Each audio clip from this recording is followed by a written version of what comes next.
कमलनाथ ने साबित कर दिया कि बाबरी मस्जिद को जो छीना गया है उसमें बराबर का रोल कांग्रेस पार्टी का बीजेपी आरएसएस के साथ रहा है। तो देश के प्रधानमंत्री नरेंद्र मोदी जब जनवरी में कुछ फंक्शन करने जा रहे हैं तो हम उम्मीद करें कि देश के प्रधानमंत्री राहुल गांधी को भी अपने साथ में लेके जाएं, क्योंकि जो काम उनके वालिद ने शुरू किया उसको मोदी जी मुकम्मल कर रहे हैं। तो देश के प्रधानमंत्री को चाहिए कि अपने साथ राहुल गांधी को भी लेके जाएं। ये अच्छा रहेगा, राम और श्याम की जोड़ी रहेगी।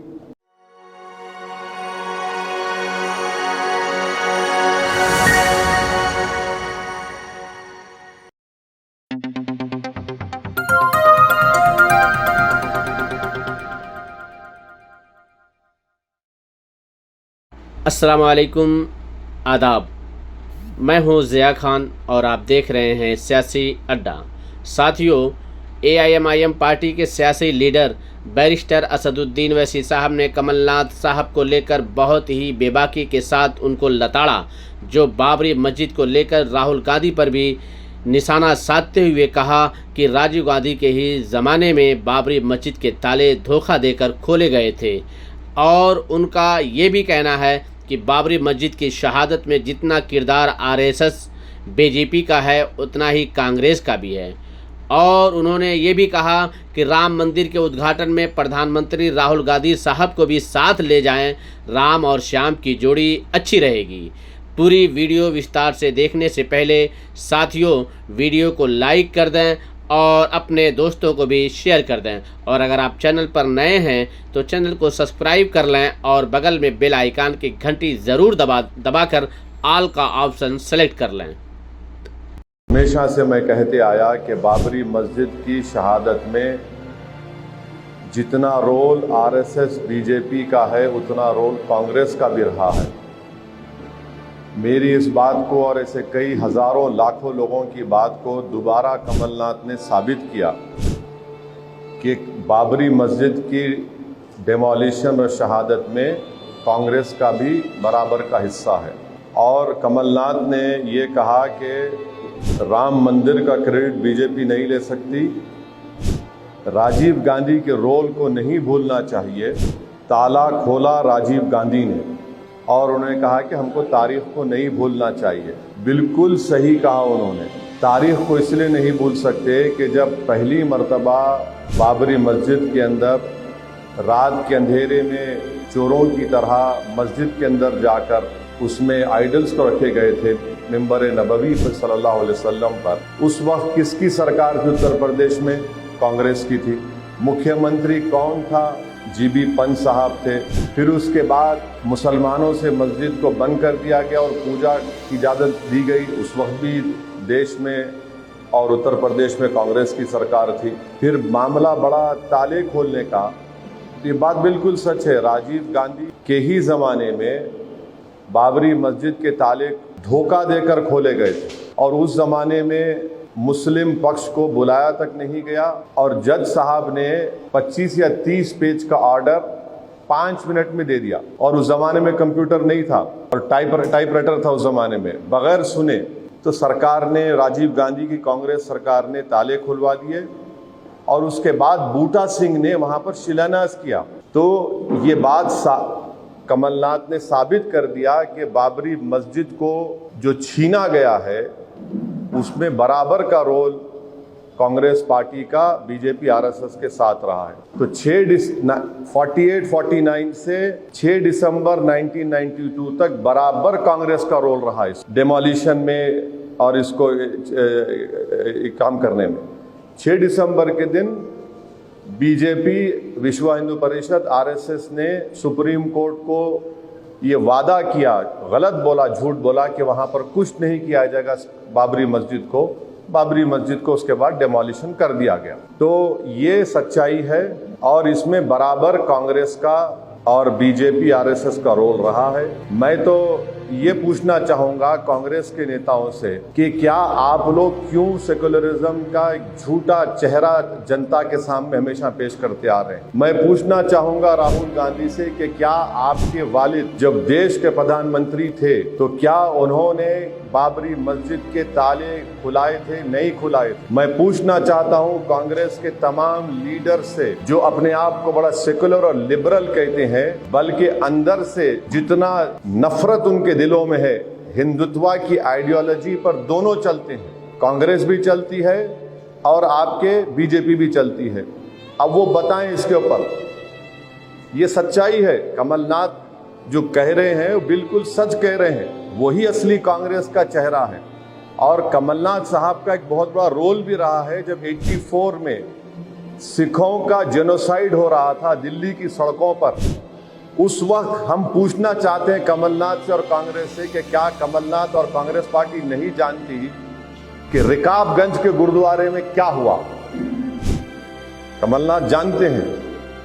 बहरहाल ये इनका बयान जो आया है, इससे कांग्रेस पार्टी का रोल उन्होंने एक्सेप्ट किया है बाबरी मस्जिद के डिमोलिशन में, बाबरी मस्जिद को मुसलमानों से छीनने के लिए, बल्कि मुसलमान नहीं बल्कि जो इस देश के रूल ऑफ लॉ को मानते हैं, जो इस देश में सुप्रीमेसी ऑफ लॉ को मानते हैं, जो सही मानों में सेकुलरिज्म को मानते हैं, लिबर्टी को, जस्टिस को मानते हैं, उनको जो शुरू से कह रहे थे कि ये मिले हुए हैं, मिल क्या सामने आ गया।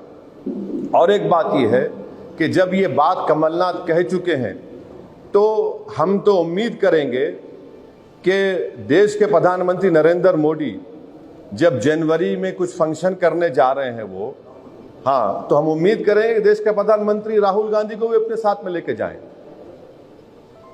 क्योंकि जो काम उनके वालिद ने शुरू किया उसको मोदी जी मुकम्मल कर रहे हैं। तो देश के प्रधानमंत्री को चाहिए कि अपने साथ राहुल गांधी को भी लेके जाएं। ये अच्छा रहेगा, राम और श्याम की जोड़ी रहेगी। तो इन दोनों को, प्रधानमंत्री को हम चाहिए कि, क्योंकि प्रधानमंत्री की पार्टी आरएसएस ने भी पूरा बराबर का हिस्सा अदा किया। अब आप बोलेंगे सुप्रीम कोर्ट का जजमेंट है, बिल्कुल मैं मानता हूं सुप्रीम कोर्ट का जजमेंट है, सुप्रीम कोर्ट का जजमेंट है। Supreme court is supreme but not infallible. Supreme court ने यह भी कहा कि मुसलमानों ने मंदिर नहीं तोड़ी थी। और हैरत की बात यह है कि वो क्रिमिनल ट्रायल में किसी को सजा नहीं हुई। आप देखो कैसा एक सीक्वेंस देखिए आप, उस वक्त से लेके अब तक किसी को सजा नहीं हुई, माने सब मौजूद थे। दिल्ली में कांग्रेस की सरकार, उत्तर प्रदेश में बीजेपी की सरकार, जमीन पर पूरे आरएसएस और बीजेपी के नेता हैं। तो ये कमलनाथ का बयान कांग्रेस के असली चेहरे को जाहिर करता है और राहुल गांधी नाटक कर रहे हैं, ये उनका असली चेहरा है। तो राहुल गांधी और नरेंद्र मोदी को चाहिए कि राहुल को भी साथ ले लें, दोनों साथ लेकर जाएं। भाई आपने तो हमसे छीन लिया। अगर 6 दिसंबर को 1992 को मस्जिद शहीद नहीं होती तो क्या जजमेंट आता? अगर ताले बगैर मुस्लिम पक्ष को नहीं खोले जाते तो क्या होता? अगर जब मस्जिद में मूर्तियां रखी गई रात में तो आप अगर साफ कर देते, मुसलमानों को दे देते तो क्या होता? नहीं, कुछ नहीं होता। तो ये बराबर का इनका हिस्सा है।